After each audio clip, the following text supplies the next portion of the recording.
Salam, hər vaxtınız xeyir.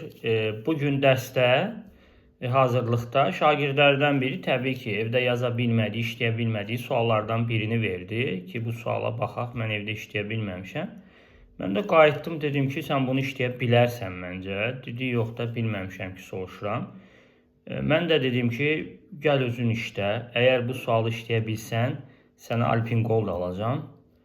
Belə baxdı, dedi ki, işləyə bilməmişəm axı. Dedim, mən nə deyirəm ki, yəni 2-3 dəqiqədə vaxt verirəm, fikirləş, bəlkə yaza bildin. Dedi, doğrudan alacaqsınız. Dedim, burada nə var ki, yəni söz demişik də alacaq. Nəsə şagird oturdu, fikirləşdi, yazdı pozu, lövhədə həmin məsələni həll elədi. Cavabını da tapdı, problem olmadı. Yəni, buradan nəticə olaraq nə çıxarmaq olar? Məqsəd. Yəni, bu şagirdin bir qazancı var idi ortada. Qazanc üçün bütün düşüncəsini, bütün bacarıqlarını orada səfərbər elədi və məsələni tapdı, qoydu ortaya.